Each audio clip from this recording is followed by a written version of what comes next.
Bonjour, bonsoir à tous. Que s'est-il passé?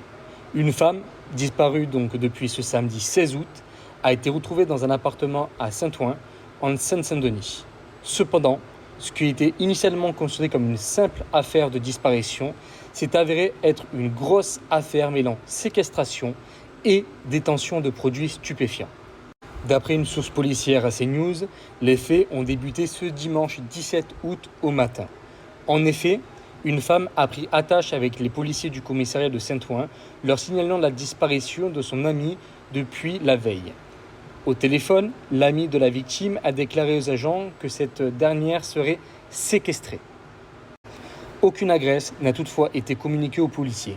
Pour localiser la victime, les forces de l'ordre se sont appuyées sur les données de géolocalisation fournies par l'application Snapchat. De plus, une enquête de voisinage a été réalisée permettant aux fonctionnaires d'identifier l'appartement en question. Celui-ci étant en effet situé à Saint-Ouen. 1h46 après l'alerte, les fonctionnaires de police se sont organisés pour identifier l'appartement et bien sûr intervenir. D'après une source policière sur place, les forces de l'ordre ont retrouvé la victime dans une chambre. Elle n'a pas été blessée. Il s'agirait d'une jeune femme néerlandaise qui ne parle pas français.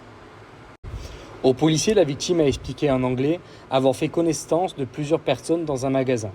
Elle aurait ensuite été emmenée dans ce logement avant d'être séquestrée. Elle aurait également subi un viol selon ses déclarations. Outre la victime, 2 hommes étaient sur les lieux lorsque les policiers sont intervenus. Ils ont été interpellés et placés en garde à vue. Un 3e suspect est actuellement en fuite. Ce dernier était absent lors de l'intervention selon la source policière.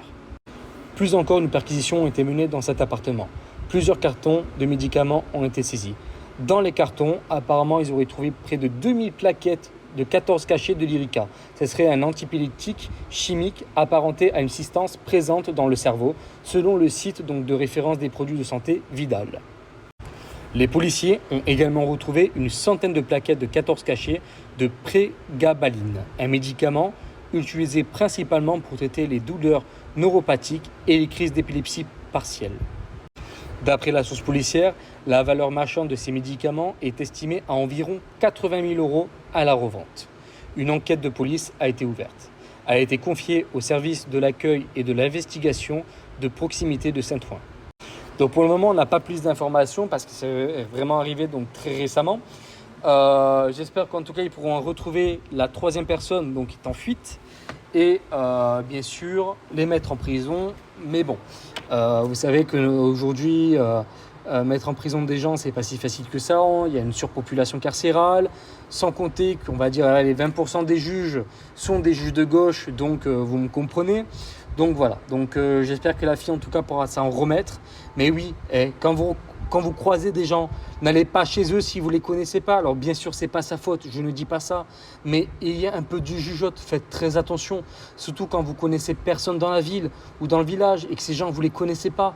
Ne suivez pas des gens, surtout que là, c'est plusieurs personnes en plus. Comme ça, faites très attention à vous. Je répète encore, ce n'est pas de sa faute parce que malgré qu'elle les ait suivis, ce n'est pas de sa faute si elle a été violée et séquestrée. Mais faites très attention quand même à vous. En tout cas, n'hésitez pas à commenter, liker, partager, à vous abonner. Je vous remercie et à bientôt.